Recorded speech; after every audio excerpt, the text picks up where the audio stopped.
We've learned that a 6-year-old boy with cerebral palsy who was dragged under a Clark County bus has a fractured wrist and broken pelvis. Kentucky Senator Rand Paul speaking out about disability fraud, saying most people on disability don't deserve it. And a Kentucky toddler's sleeping schedule is credited with saving a man's life. Tracking, alerting, protecting. This is WKYT News at 4:30. Good afternoon. Thanks for watching. Sam, Dick, and Amber Philpott reporting. A streak of light snow moving across southern Kentucky. But the good news is better weather is on the way for us. Let's check in now with Chief Meteorologist Chris Bailey. Hi, Chris.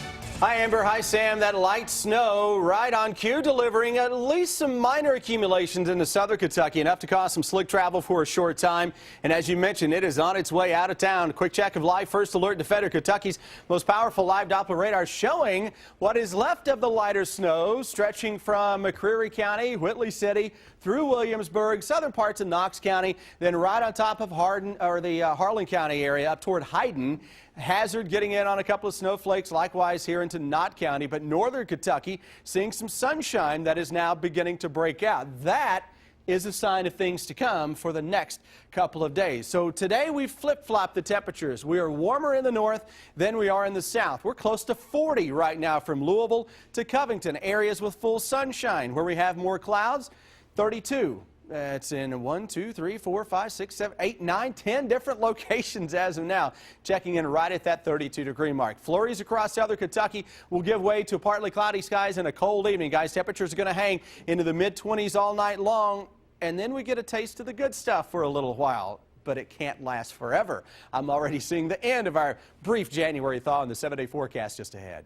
All right, Chris, thank you. This morning, dispatchers tell us they had at least a half a dozen crashes in Madison County. One driver lost control on I-75 near mile marker 92, sending his truck into the embankment. Closer to the Fayette County line, another driver slid into a barrier. One of the deputies working all those crashes says his advice during light snow is simple: drive slower.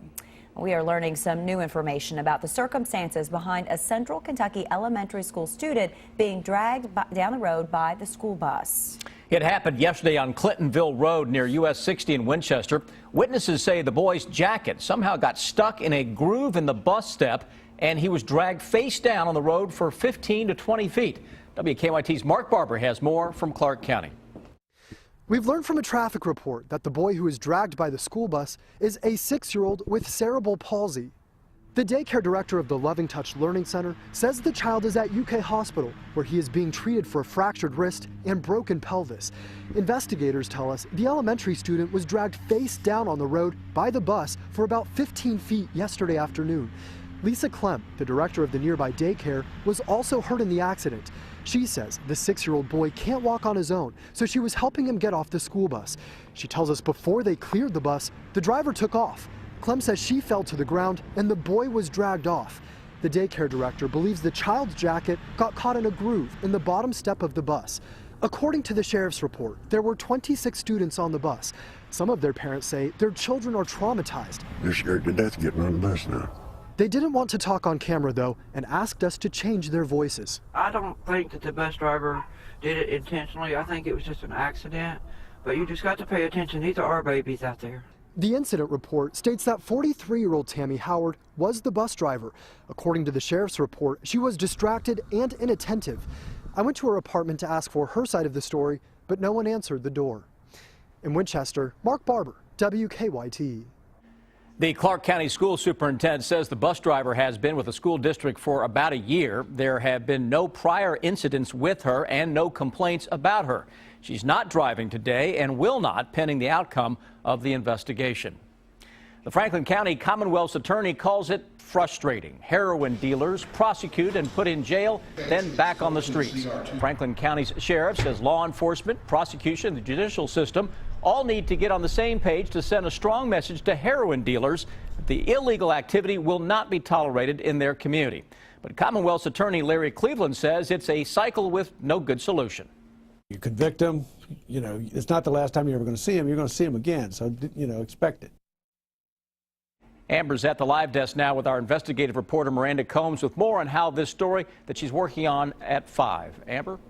Sam, thank you. Here we are talking about heroin again, and no one is denying that heroin is a big problem for law enforcement here. Right. You know, the Franklin County Sheriff says it's the worst drug problem he's ever seen, and that's the same thing you're going to hear, as we know, across the state. But he says, you know, law enforcement, prosecution, and the judicial system all need to get on the same page when it comes to getting these people behind bars and keeping them there. And it sounds like part of the problem we keep talking about these repeat offenders. That's where all the issues seem to fall sometimes. They go in, they come back out. You know, Larry Cleveland was even making the point that he gets to know their family, says, hey, I'll see you soon, because that's what's happening basically. And it's not just probation where they can get out early, but it's also parole. You know, all you have to serve a lot of times is 15 to 20% of your sentence. So if you're talking about a 10-year sentence, you're talking about a possibility of getting out in 2 years or less. So that's a lot of the issue. So tonight you're actually following one probation hearing that is particular interest when it comes to talking about repeat offenders. Right. This was a shock probation hearing that actually happened last Friday, and we got the verdict while we were with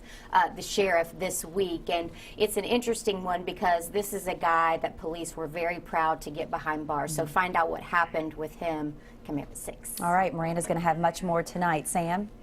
Thank you, Amber and Miranda. Republican Senator Rand Paul of Kentucky says that some people, quote, game the system to receive disability payments they don't deserve. Senator Paul met with Republican lawmakers in the primary state of New Hampshire, where he talked about how fraud, he says, is a widespread problem in disability programs that help people injured at work. He says that too many people collect money from Uncle Sam. Over half the people on disability are either anxious or their back hurts. Join the club. You know, who doesn't get up a little anxious for work every day and their back hurts? Everybody over 40 has a back pain.